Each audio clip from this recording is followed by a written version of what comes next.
بسم اللہ الرحمن الرحیم۔ السلام علیکم دوستوں، بہنوں، بھائیوں اور بزرگوں۔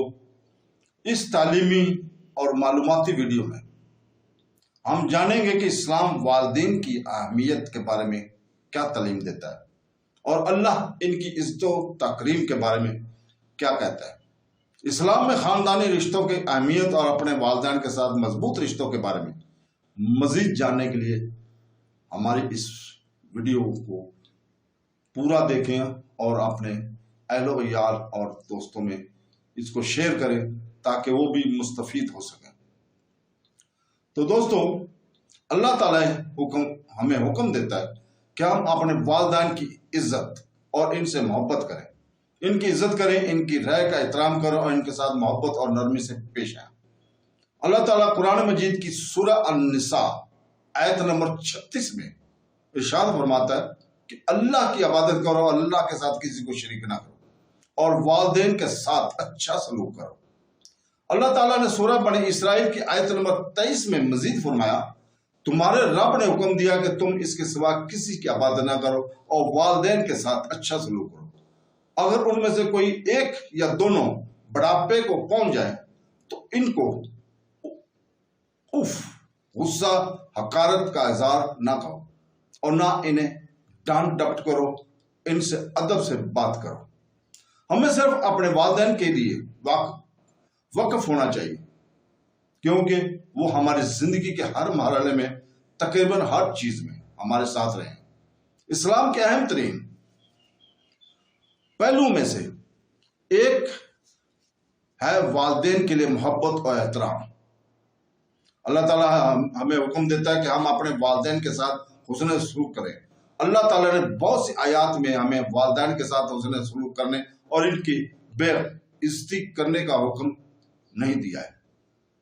تاہم کسی کو اپنے والدین کی اطاعت نہیں کرنی چاہیے اگر وہ انہیں اللہ پر ایمان چھوڑنے پر مجبور کرے۔ مثال کے طور پر سورہ عنکبوت کی 8ویں آیت کہتی ہے، ہم نے لوگوں کو اپنے والدین کی عزت کرنے کا حکم دیا ہے، لیکن اگر وہ تمہیں میرے ساتھ شرک کرنے کی ترغیب دے جس کا تمہیں علم نہیں ہے تو ان کی بات نہ مانو۔ تم مجھ سے کرو گے سب لوٹ آؤ، پھر میں تمہیں بتاؤں گا کہ تم کیا کرتے تھے۔ اگر کسی کے والدین نیک ہیں تو ان کا احترام اور اطاعت ضروری ہے۔ ماں کا اہم کردار ہے۔ قرآن مجید میں اللہ تعالیٰ نے بچوں کی پرورش میں ماں کی ذمہ داری کی اہمیت پر زور دیا۔ نتیجن ماں کا زیادہ احترام کرنا چاہیے۔ مندرجہ ذیل حدیث میں بھی ماں کی اہمیت باپ سے زیادہ ہے۔ ایک دفعہ ایک شخص نبی کریم صلی اللہ علیہ وسلم کی خدمت میں حاضر ہوا اور کہا، یا رسول اللہ، انسانوں میں سے کون مجھ سے بہترین صحبت کا اقدار ہے؟ اس نے جواب دیا، تیری ماں، تمہاری ماں۔ اسی آدمی نے پھر دوبارہ پوچھا حضور پاک صلی اللہ علیہ وسلم سے، پھر کون؟ تو آپ صلی اللہ علیہ وسلم نے فرمایا، تمہاری ماں۔ اس آدمی نے پھر پوچھا، پھر کون؟ تو آپ صلی اللہ علیہ وسلم نے فرمایا، جواب دیا، تمہاری ماں۔ اس آدمی نے دوبارہ پوچھا، چوتھی دفعہ، پھر حضور پاک صلی اللہ علیہ وسلم نے فرمایا، پھر تمہارا باپ۔ قرآن نے سورہ احقاف کی آیت نمبر 15 میں ماں کی اہمیت پر بھی زور دیا ہے۔ اللہ تعالیٰ فرماتا ہے، اور ہم نے انسان کو اپنے والدین کے ساتھ حسن سلوک کی تاکید کی ہے۔ اس کی ماں نے اسے بڑی مشکل سے اٹھایا اور بڑی مشکل سے اس کی پرورش کی، اور اس کا اٹھانا اور اس کا دودھ چھڑانا 30 مہینوں میں ہے، یہاں تک کہ وہ جب جوانی کو پہنچ جائے اور 40 سال کو پہنچ جائے تو کہتا ہے کہ اے میرے رب، مجھے توفیق دے کہ میں اس احسان کا شکر ادا کروں جو تو نے مجھ پر اور میرے والدین پر کیا ہے، اور یہ کہ وہ نیک کام کرے جو آپ کو پسند ہو۔ میری خاطر میری اولاد میں راست بازی قائم کرو، بلا شبہ میں تجھ سے توبہ کرتا ہوں اور بے شک میں تمہاری فرما برداروں میں سے ہوں۔ تو دوستو، چونکہ وہ حمل، ولادت، دودھ پلانے اور بچے کی پرورش کی مشکلات سے گزری، اسلام اپنی ماں سے محبت کی بہت اہمیت دیتا ہے۔ تاہم قرآن پاک ماں پر سخت تاکید کے ساتھ دونوں والدین کے ساتھ حسن سلوک کی سفارش کرتا ہے۔ والدین کا احترام کرنا چاہیے۔ ایک وجہ ہے کہ اللہ ہمیں اپنے والدین کے احترام کے ساتھ پیش آنے کا حکم دیتا ہے، اس کی وجہ یہ ہے کہ وہ وہی تھے جنہوں نے ہمیں تعلیم دی اور دیکھ بھال کی، نتیجے کے طور پر وہ ہم سے اوپر اختیار رکھتے ہیں۔ قرآن مجید میں اللہ تعالیٰ سورہ البقرہ کی آیت نمبر 215 میں فرماتا ہے، وہ آپ سے پوچھتے ہیں کہ وہ کیا خرچ کریں، آپ کہہ دیجئے تم جو کچھ بھی خرچ کرو وہ والدین، رشتہ داروں، یتیموں، مسکینوں اور مسافروں کے لیے ہو، اور تم جو بھی نیکی کرتے ہو اللہ اس سے باخبر ہے۔ قرآن میں لفظ اف کا کیا مطلب ہے؟ قرآن مجید میں اللہ تعالیٰ ہمیں حکم دیتا ہے کہ ہم اپنے والدین کے بارے میں معمولی سے بے تمیزی بھی نہ کریں، یہاں تک کہ اپنے والدین کو اف کہنا بھی نامناسب ہے۔ فائی کے ترجمہ اف، بعض انگریزی قرآنی مفسرین نے لفظ کیا ہے یہ ایک اصطلاح کے بجائے ایک مداخلت ہے جو فرد کی اس کے والدین کے لیے ناپسندیدگی کا اظہار کرتی ہے۔ نتیجے کے طور پر ہمیں اپنے والدین کے ساتھ بات چیت کرتے وقت اس کی توہین امیز مداخلتوں کا استعمال نہ کرنے کا خیال رکھنا چاہیے۔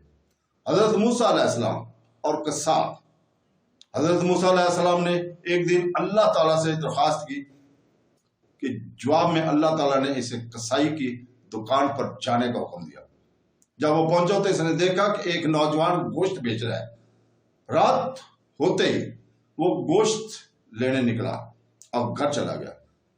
موسیٰ علیہ السلام اس کے پیچھے گھر کے دروازے تک گئے، پھر انہوں نے نوجوان سے پوچھا کہ کیا تمہیں مہمان نہیں چاہیے؟ موسیٰ علیہ السلام کا نوجوان نے استقبال کیا اور وہ اندر داخل ہو گئے۔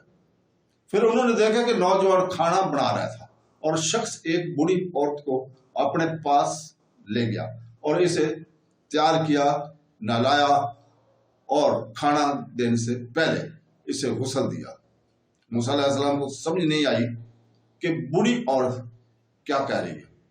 نتیجے میں وہ نوجوان کے پاس پہنچا اور سوال کیا۔ نوجوان نے حضرت موسیٰ علیہ السلام کو جواب دیا، یہ میری ماں ہے، میں ان کی مسلسل دیکھ بھال کرتا ہوں۔ اس کی بوڑھی ماں نے اپنے بیٹے کے لیے دعا کی کہ خدا تمہیں جنت میں موسیٰ کا ساتھی بنائے۔ مبارک ہو، موسیٰ علیہ السلام نے فرمایا تمہاری ماں کی دعا قبول ہوئی اور اب تم میرے ابدی ساتھی ہو۔ تو دوستو، انبیاء جنہوں نے اپنے والدین کے لیے دعا فرمائی، قرآن میں 2 انبیاء ہیں جنہوں نے اپنے والدین کے لیے دعا کی ہے، وہ ہیں حضرت سلیمان علیہ السلام اور حضرت ابراہیم علیہ السلام۔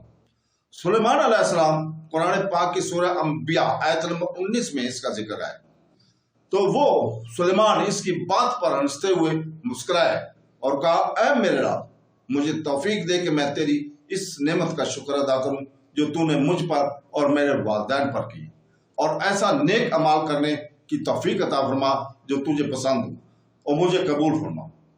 تیری رحمت کے ساتھ تیرے نیک بندوں میں جب حضرت ابراہیم نے اپنے والدین اور مومنین کے لیے دعا کی تو سورہ ابراہیم آیت نمبر 41 میں فرماتا ہے، اے ہمارے رب، مجھے اور میرے والدین کو اور تمام مومنوں کو اس دن بخش دے جس دن حساب ہوگا۔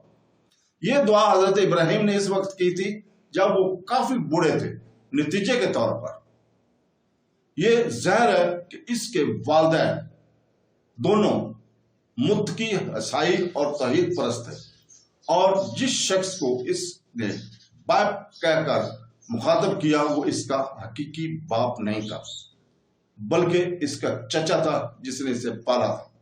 تو دوستو، اللہ تعالیٰ سے دعا ہے کہ وہ ہمیں قرآن پڑھنے اور اس کی سمجھنے، حدیث پڑھنے اور اس کو سمجھنے اور اس کے اوپر عمل کرنے کی توفیق عطا فرمائے۔ آمین ثم آمین۔ اللہ حافظ۔